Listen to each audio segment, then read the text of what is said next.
আসসালামু আলাইকুম, কেমন আছেন সবাই? আমি ইতি আক্তার আপনাদের কাছে আরেকটা নতুন ব্লগ নিয়ে চলে আসলাম। তো আজকের ব্লগটা শুরু করছি সকালবেলা। ইদানিং কয়েকদিন ধরে আমাদের এখানে সকালবেলা অনেকটাই মেঘলা, মেঘলা থাকে আর প্রচুর বাতাস থাকে।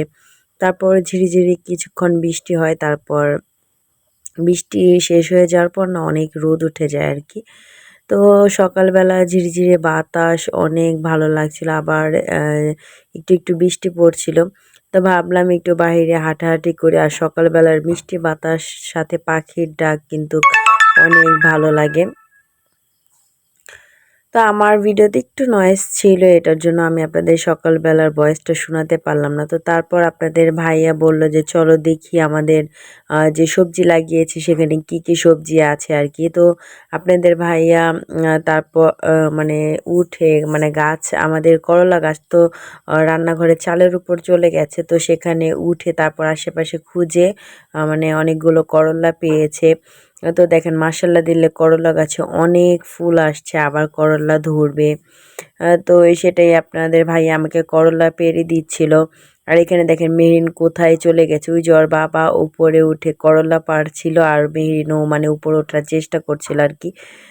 তো চলুন এই ফাঁকে আমি আপনাদের আমাদের যে বেগুন, কাঁচামরিচের গাছ লাগিয়েছি সেগুলো আমি আপনাদের সাথে শেয়ার করে দিই। তো এখানে আমি কিছুক্ষণ ভিডিও করেছিলাম, কারণ তারপর পরে প্রচুর বাতাস আর বৃষ্টি শুরু হয়ে গিয়েছিল।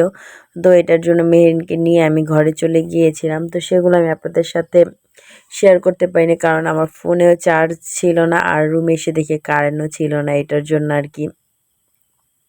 তো দেখেন মরিচ গাছে কি পরিমাণ ফুল আসছে মাশাআল্লাহ। আর এবার অনেক মরিচ ধরেছে এখানকার মধ্যে ২-৩টা গাছ কয়েকদিনের মধ্যেই মরে যাবে আর কি, আর হবে না। দেশি মরিচ যেটাকে বলে, আর বেশিরভাগ গাছই বিন্দি মরিচ। তারপর আরেকটা আছে এখানকার মানুষ পটকা মরিচ বলে আর কি। তো সেটা যখন হবে সেটা আমি আপনাদের সাথে শেয়ার করব, দেখানোর চেষ্টা করব। আর এখানে দেখেন এই যে আমার মেহেরিন, এখানে ওর হাতে পায়ে পিঁপড়া উঠছিল আর কি। এখানে মাটি তো, এটার জন্য আর বৃষ্টি হচ্ছিল এটার জন্য। তারপর এই যে বৃষ্টি শেষে রান্না বান্না শুরু করে দিয়েছি। তো আজকে ফ্রিজে কিছু মাংস ছিল, তো ভাবলাম সেটাই আলু দিয়ে রান্না করব। বেশি না, মাংস অল্প পরিমাণ ছিল, আলু দিয়ে রান্না করব। আর মেন তো অনেক জ্বর আসছে ঠান্ডার সাথে, এটার জন্য আমরা যা রান্না করব সেটাই ও খাবে, এটার জন্য একটু ঝাল টাল কম দিয়ে রান্না করেছি। আর আমাদের জন্য কাঁচামরিচ নিয়ে নিয়েছি বেশ কিছু। তো এই কাঁচামরিচগুলোতে এখনও ঝাল টাল হয়নি আর কি। তো এগুলো রুমে নিয়ে তারপর রান্না করব, ধুয়ে তারপর তরকারির উপরে দিয়ে দিব আর কি ছিটিয়ে। তো যখন খেতে ইচ্ছা করবে, যার মেহেনের বাবা যদি ঝাল খেতে ইচ্ছা করে, তখন মরিচটা ভাতের সাথে ডলা দিয়ে খেয়ে নিবে আর কি। তো এটার জন্য তো মরিচ গাছে অনেক মরিচ হয়েছে। তো এটা সব মরিচ ছিঁড়বো না, যখন আমার প্রয়োজন পড়বে তখন আমি টাটকা টাটকা মরিচ ছিঁড়ে তারপর নিব আর কি এটার জন্য। তো এই যে এটাকে বিন্দি মরিচ বলে আর কি। এই মরিচটা প্রচুর ঝাল, অত বড় হয় না, এই যতটুকু বড় হয়েছে এর থেকে অল্প একটু বড় হবে, কিন্তু অনেক ঝাল। কি বোম্বাই মরিচ থেকেও অনেক ঝাল হয় আমার কাছে মনে হয় আর কি। তো প্রচুর ঝাল। আর এখানে এই যে দেখেন আমার মেয়ে এলোমেলো চুল নিয়ে এসে পড়েছে, ও কিন্তু অনেক রাগ করেছে আমার সাথে, কারণ ওকে আমি রুমে রেখে এখানে মরিচ নিতে এসে পড়েছি। আর এখানে দেখেন কেমন রাগ করে মুখটু গম্ভীর করে রেখেছে।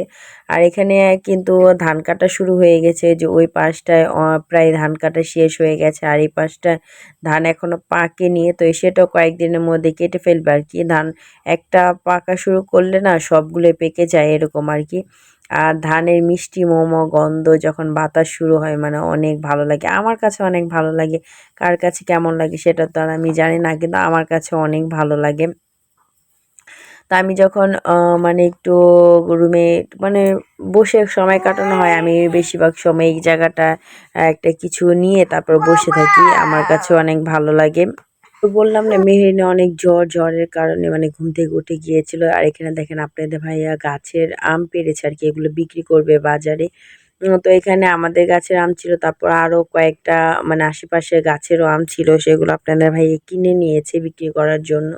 আর এই যে আমি মাংসটা রান্না করছিলাম, আর এখন মাসের শেষ তো, ঘরে তেমন বাজার টাজারও নেই, বাজার করবে তারপর আবার একটু ভালো টালো রান্না করা হবে। তো ফ্রিজে ছিল এখানে একটু মাংস, তো সেটাই আমি রান্না করলাম। আর এখানকার মানে আমার চুলার চারপাশটা একটু কালো কালো দেখে আপনারা অনেকে খারাপ মন্দ করবে, কিন্তু তেমন কিছু নাই। আমি তো এখানে আগে মাটির চুলায় রান্না করতাম, তো সেই কালিটা না বসে গেছে, এটা মুছতে মুছতে আর আস্তে আস্তে চলে যাবে আর কি।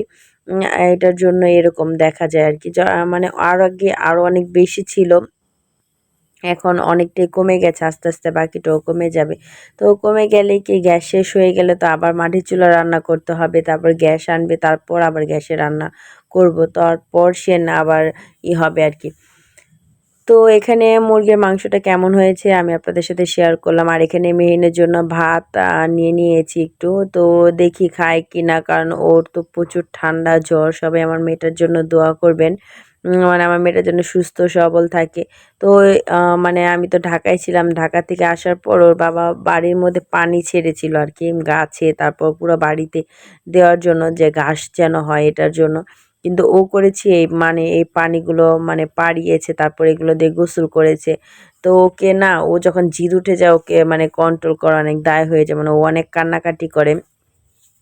তো একটু ভিজেছিল, আর ভেজার কারণে এই সমস্যাটা হয়েছে, মানে জ্বর এসেছে। আর জ্বর আসলে ওর দু চোখ দিয়ে প্রচুর পানি পড়ে আর কি। তো তারপর এটা বিকালবেলা, মানে সন্ধ্যাবেলা বলতে গেলেই, তো ওকে আমি একটু লুডুস রান্না করেছিলাম পাস্তা দিয়ে, দেখি একটু খাই কিনা। ও খাবে, আমিও খাবো, কিন্তু আমার মেয়ে কী করলো, দিয়ে একটা খেলো, তারপর আমাকে খাইয়ে দিল। তারপর ও আর খেলো না। তো তারপর ওকে একটা ডিম সিদ্ধ করে দিয়েছি, তারপর ও একটু ডিম সিদ্ধ খেয়েছে আর কি। মানে জ্বর আসলে কেমন, বড়দেরই তো কিছু খেতে ইচ্ছা করে না, ও তো বাচ্চা মানুষ। তো তারপর এখানে আমি ঢাকায় থাকতে পার্কে ঘুরেছিলাম, সেটার কিছু ক্লিপ আছে। আশা করি আপনাদের ভিডিওটি ভালো লেগে থাকবে। যদি আমার ভিডিওটি ভালো লেগে থাকে অবশ্যই আমার চ্যানেলটি সাবস্ক্রাইব করে যাবেন, লাইক করবেন, কমেন্টস করবেন এবং শেয়ার করবেন। ধন্যবাদ সবাইকে, আল্লাহ হাফেজ।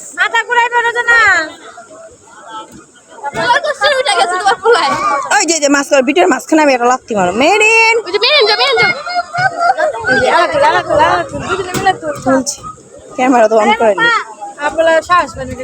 ওই যে ভাই ঢুকে ঢুকে যায়।